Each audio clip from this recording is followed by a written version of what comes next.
Shalom. Bagaimana kabarnya hari ini? Luar biasa karena kita punya Tuhan yang luar biasa. Iya, saudara, menjaga hati di tengah tantangan itu tidak mudah. Amin apa amin? Ya, karena ketika kita dalam pencobaan, dalam tantangan, yang pertama kali terganggu itu adalah hati. Ya, hati. Kenapa hati, saudara? Karena hati itu tidak ada orang yang bisa lihat, cuma kita dengan Tuhan, ya. Dan menjaga hati tetap sehat, tetap stabil, ya, itu tidak mudah. Tapi kita percaya ketika kita bersama-sama terus dalam Tuhan, ya, hidup di dalam firman-Nya, maka saya percaya kita akan terus mendapatkan kekuatan. Hati manusia itu sangat penting bagi Tuhan. Makanya Alkitab berkata Tuhan itu adalah Tuhan yang melihat hati. Tuhan gak lihat dompet, amin. Tuhan gak lihat rekening kita, Tuhan gak lihat kehebatan kita. Dia tidak melihat apa yang di luar kita, tapi Dia melihat hati. Saudara, dengar baik dimanapun engkau berada hari ini, entah itu di lembah kelam, entah itu di tempat yang terbuang, ketika hatimu dilihat Tuhan berkenan, maka Tuhan sanggup mengangkat hidupmu. Kenapa saya memulai dari hati? Kita tidak mungkin bisa bersyukur kalau hati kita tidak beres. Amin. Bagaimana mungkin kita bersyukur kalau hati kita nggak beres? Ada sesuatu di dalamnya, nggak mungkin. Ya, bahkan orang kalau hatinya nggak beres, senyum aja susah. Makanya kemarin saya masuk ke satu toko, semua pegawainya pakai masker yang senyum. Di maskernya itu memang sudah senyum. Ya, lalu saya bilang sama mbaknya gini, Mbak, nggak usah pencitraan. Dia bilang, maksud ibu apa? Cuma maskermu yang tersenyum, tapi hatimu apakah tersenyum? Ya, saudara, Tuhan itu Tuhan yang melihat hati. Kalau hati kita beres, gampang tersenyum, gampang tertawa. Tapi orang yang hatinya nggak beres, saudara, mudah tersinggung, mudah marah. Jangankan bersyukur, bahkan di saat baik pun dia nggak bisa bersyukur. Nah, hari ini kita mau belajar dari firman Tuhan. Mari kita buka bersama Mazmur 118. Saya pengen kita lihat dari ayat yang ke-13 lebih dahulu. Saudara, Mazmur 118 ayat yang ke-13 mulai kita baca bersama, yuk. 1, 2, 3. Aku ditolak dengan hebat sampai jatuh, tetapi Tuhan menolong aku. Ada di sini yang pernah merasakan ditolak begitu hebat sampai jatuh. Saya juga pernah mengalami, bukan cuma jatuh, diinjak, dihancurkan, kalau bisa gak bangun. Ya, itu saya pernah mengalami. Ya, kalau saudara yang belum mengalami, saya doakan biar mengalami. Katakan amin. Ya, Tuhan itu bekerja dengan proses, dan setiap orang di proses itu luar biasa. Engkau akan keluar sebagai orang-orang yang menang. Pemazmur Daud berkata, aku ditolak dengan hebat sampai jatuh. Mungkin kita pernah mengalami ditolak begitu hebat sampai bisnismu jatuh, nama baikmu jatuh, keluargamu jatuh, usahamu jatuh, bahkan pelayananmu jatuh.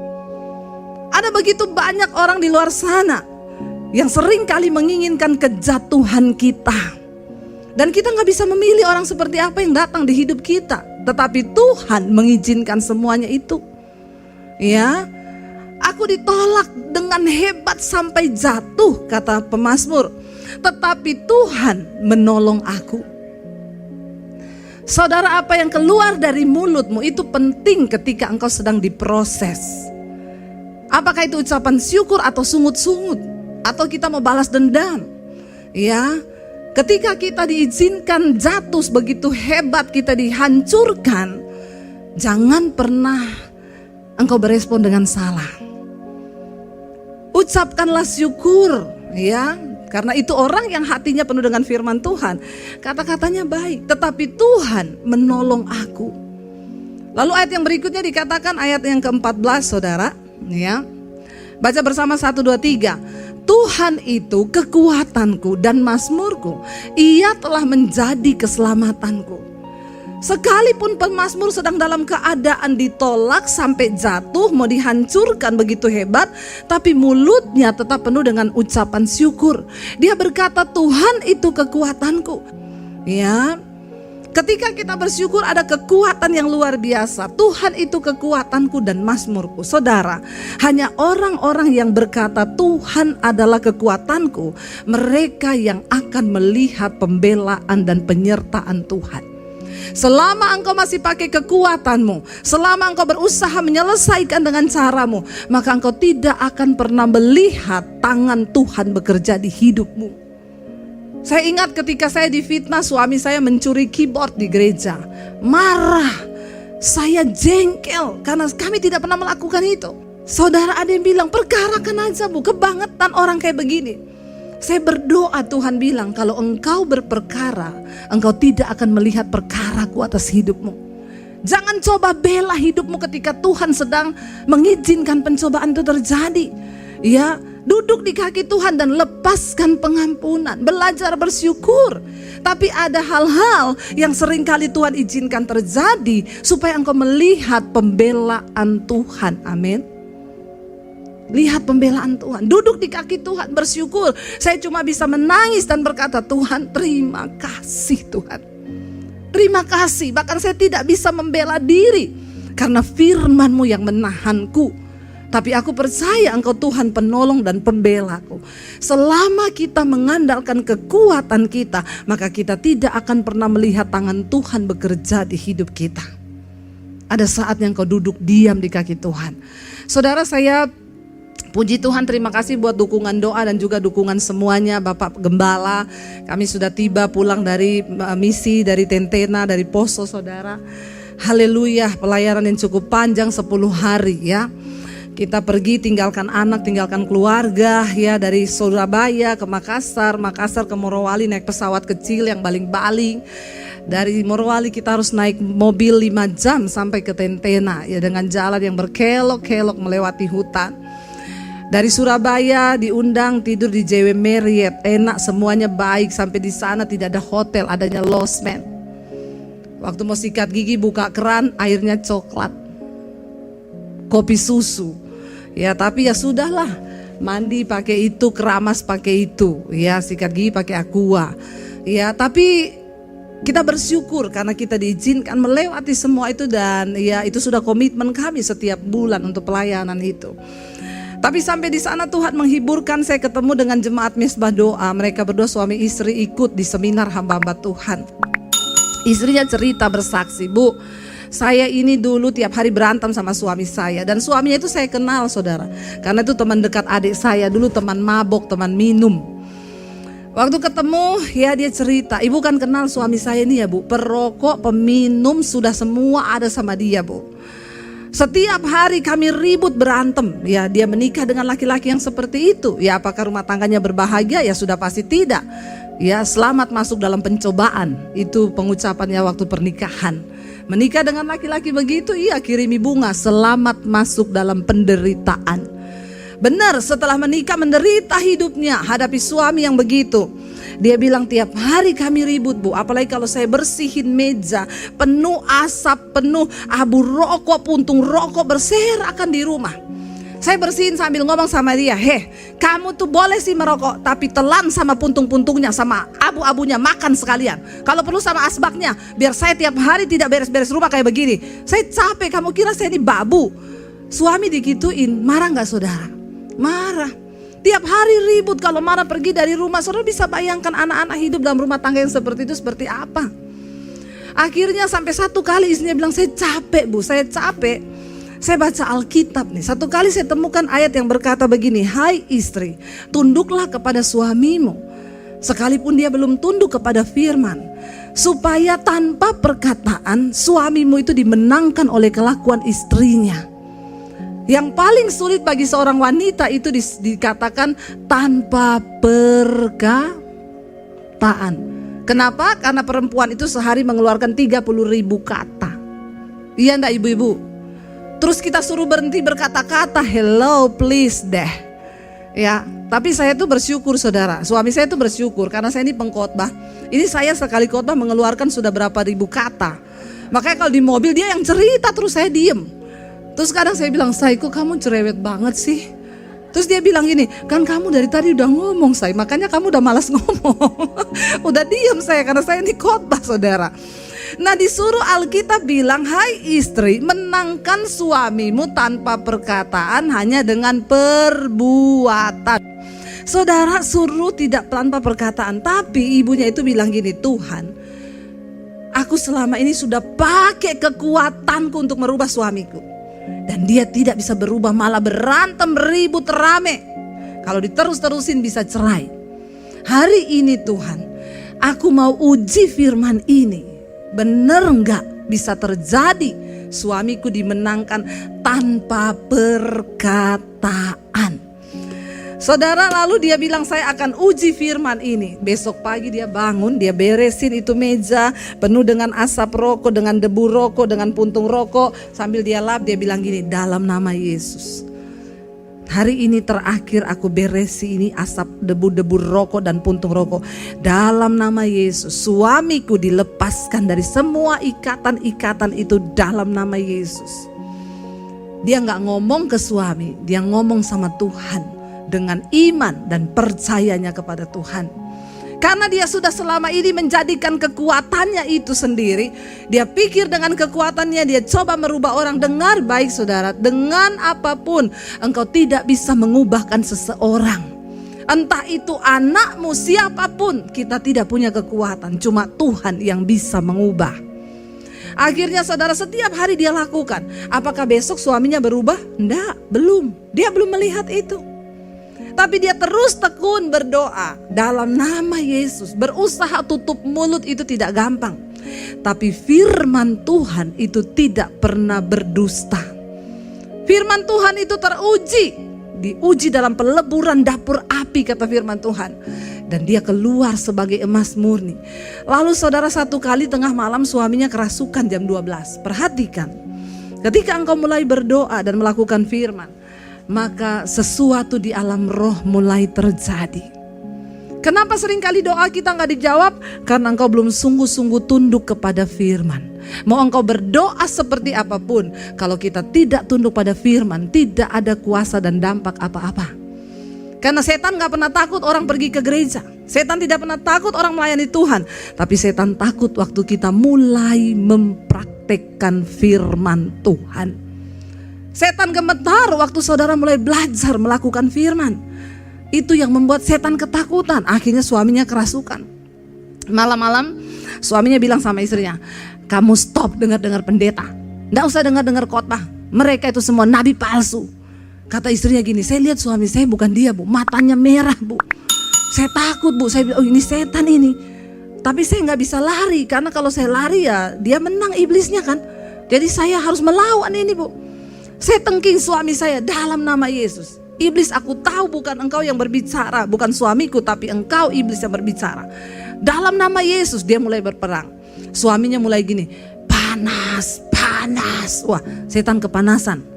Karena istrinya mulai mempraktekkan firman. Ya, engkau tidak menjadi pelaku firman, engkau tengking setan. Setan bilang, idih sesama setan gak usah saling menengking. Dilarang saling mendahului. Ya, hati-hati saudara, karena setan tahu mana yang berkuasa, mana yang tidak.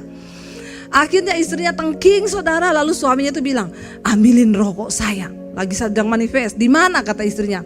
Di situ, di situ, di situ, di situ.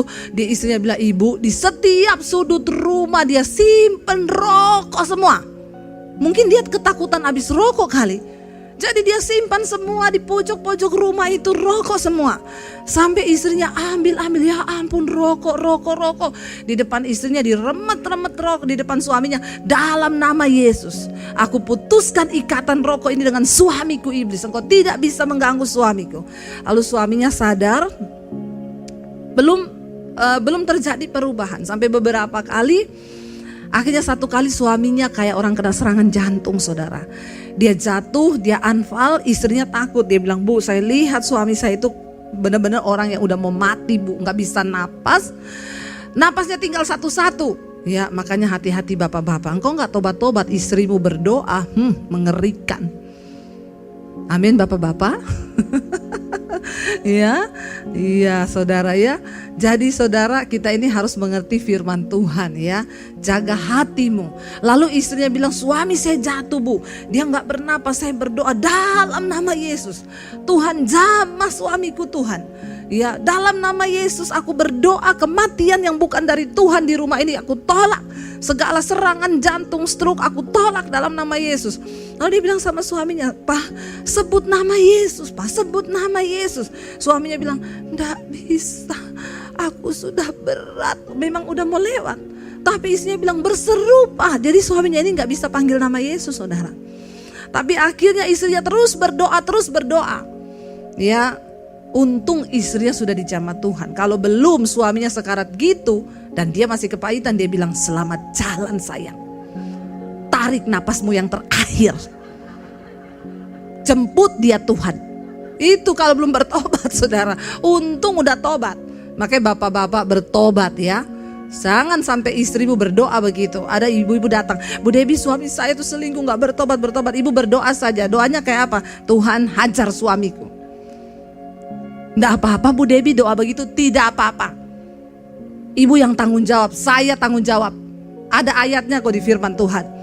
Akhirnya istrinya berdoa, suaminya pulang. Saya tuh bilang tadi pagi ada ibu-ibu, "Bu Debbie, suami saya selingkuh, saya sakit hati Ibu. Dia sudah tidak pulang 3 hari. Saya WA, yang balas perempuannya Bu." Saya bilang, "Ibu, suami selingkuh tidak pulang 3 hari. Ibu WA pasti yang balas perempuannya." Terus, "Saya sakit hati Bu, jadi saya balas-balasan di situ." "Ibu, ngapain Ibu? Sudah tahu suami selingkuh, di WA ya pasti yang balas perempuan. Lagian Ibu ngapain balas-balasan? Ibu sakit hati kan sekarang?" Oh, sakit hati saya. Lah Ibu yang cari-cari sendiri sakit hatinya. Ya, suami selingkuh datang sama saya ngomong, "Bu, tadi malam suami saya pulang jam 2 malam. Terus saya tanya, dari mana?"